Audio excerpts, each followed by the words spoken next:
भेड़िया और सारस की कहानी। एक जंगल में एक दुष्ट और लालची भेड़िया रहता था। एक दिन उसने एक हिरण का शिकार किया।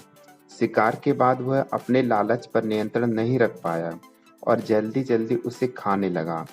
उस जल्दबाजी में एक हड्डी उसके गले में अटक गई। हड्डी अटक जाने पर वह बहुत परेशान हो गया। अब उसने ना कुछ खाते बन रहा, ना ही पीते। उसने बहुत कोशिश की, किसी तरह हड्डी उसके गले से निकल जाए, लेकिन सारी कोशिश बेकार रही। अंत में उसने किसी से सहायता लेने का विचार किया। वह सोचने लगा कि ऐसा कौन है जो उसके गले की हड्डी का टुकड़ा निकाल सकता है। कुछ देर सोचने पर उसने सारस का ध्यान आया।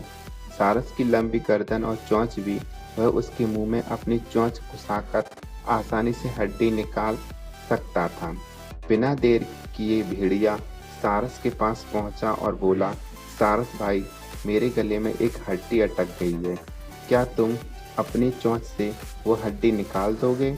मैं तुम्हारा बहुत एहसानमंद रहूंगा और तुम्हें उचित इनाम भी दूंगा। सारस पहले तो भेड़िए के मुंह में अपनी चोंच डालने से डरा, लेकिन बाद में उसे भेड़िए पर दया आ गई और वह तैयार हो गया। भेड़िया मुंह खोलकर खड़ा हो गया और सारस ने उसमें अपनी चोंच डाल दी, लेकिन उसकी चोंच हड्डी तक नहीं पहुंच पाई। तब उसे अपनी आधी गर्दन भी भेड़िए के मुंह में घुसानी पड़ी। सारस की गर्दन मुंह में जाते ही लालची भेड़िए के मन में लालच जागने लगा।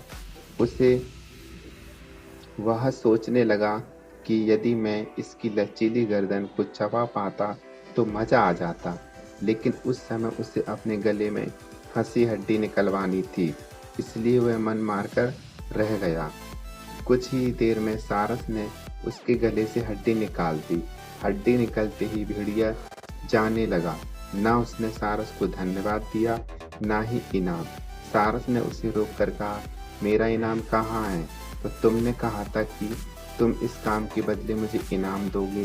भेड़िया बोला, एक भेड़िए के मुंह में अपनी गर्दन डालकर भी तुम सही सलामत हो, क्या यह तुम्हारा इनाम नहीं है?